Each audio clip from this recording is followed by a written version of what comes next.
I came here in 1975. I photographed right over there. We are on 4th Street, 5th Street, D, C.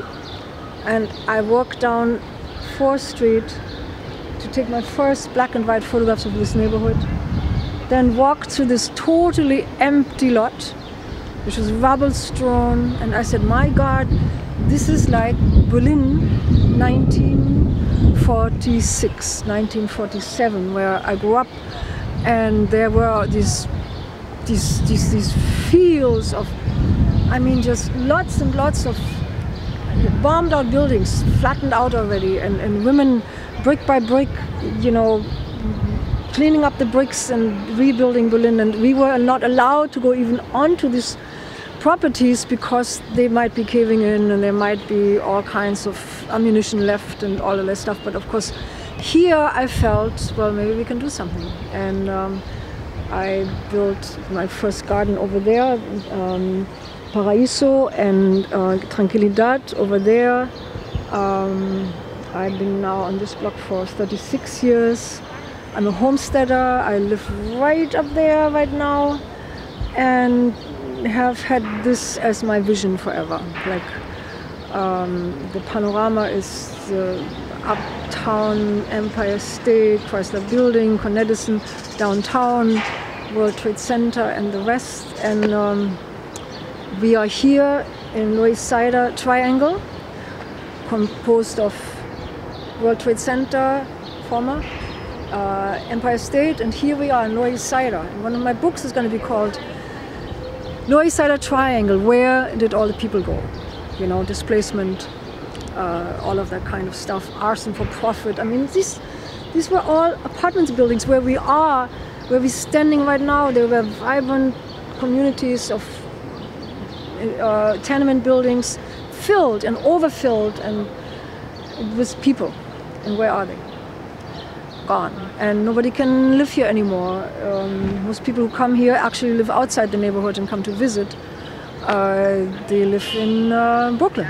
Like Mayor Koch once said, if you don't like it over here, why don't you jump into the river and swim to Brooklyn?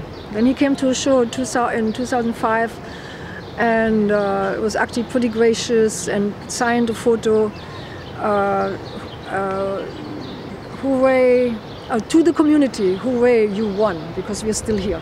We didn't swim, we stayed here, we will stay here. We have our trees here, we have our grass here, we have our roots here now. We have put them down.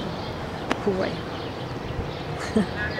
No, it's really amazing. It's just like, you know, I used to be so pissed against I can only say the wealthy people coming in and buying stuff and having 2 SUVs and you know, where we used to have a garden, there's now a sub-garage and what have you. They came to see a film from 1978, a documentary called Viva Loisaida. They cried. They actually cried because they realized what impact they had had on the community, on the devastation of the community. And now, you know, people said, well, don't you like this better? I said, yeah, but what cost? What cost? You know, what human cost? What social justice? Forget about it.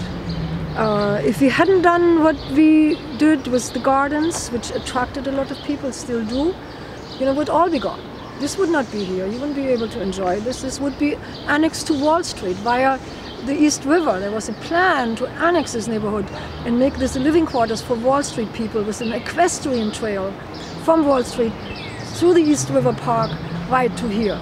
Okay, and it was called, I think the plan, there was plenty of plans, but one was called 2020, and you can look it up or, you know, talk to somebody who knows more about it. But the history still needs to be written, and the history still needs to be portrayed by photos, by stories, by facts, and not to, you know, rile on it or even criticize, just to say there was a community here that was so vital that it kept the bricks together. We're still here. Yo hablo español en la calle. Aprendí la lengua en la calle. Me falta practicar mi español, pero es importante. All my photographs have names, dates, and places on it. Not just in the 80s, not just someplace on the Lower East Side, they will be identified.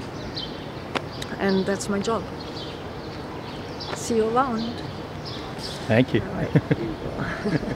Let me actually do that. I will